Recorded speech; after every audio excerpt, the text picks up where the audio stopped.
Last thing, bullet thought that I had is what I call them, is that I needed to get my clothes off me because they were on fire. Sure.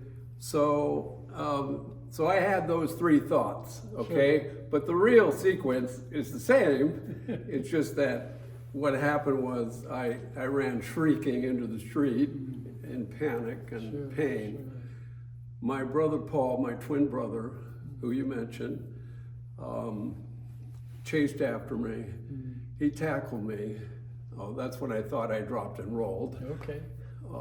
And then he tried to put me out, and he could only do so much because he said, It's all right.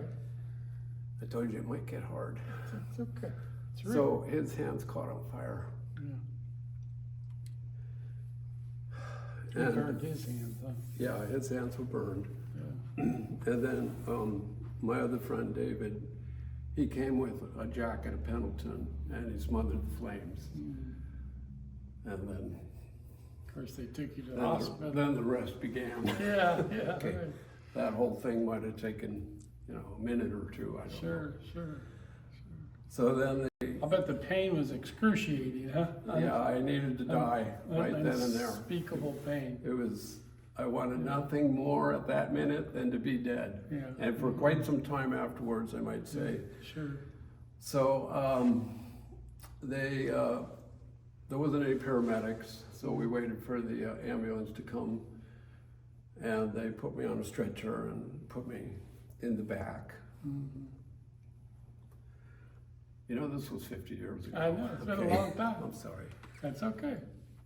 So they put me in the back and they drove me up here to Orange, to the Orange County Medical Center. It's the UCI because they had a burn unit there. We're only blocks away from Hoke Hospital, but They didn't have a burn. they didn't center. have the facilities, yeah. So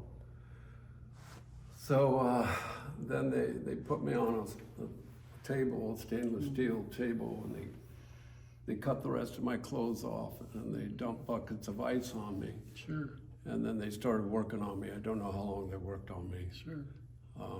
So what's happening internally with you at this point? Are you conscious? Excruciating pain. Yeah. I went into shock. Yeah. And that is a gift of sorts. Yeah. And then after I got into the hospital, I went into a coma. But it's just it's kind of hard to explain because the pain doesn't cease Yeah. from that kind of wound, Right. and the morphine doesn't Yeah. change it.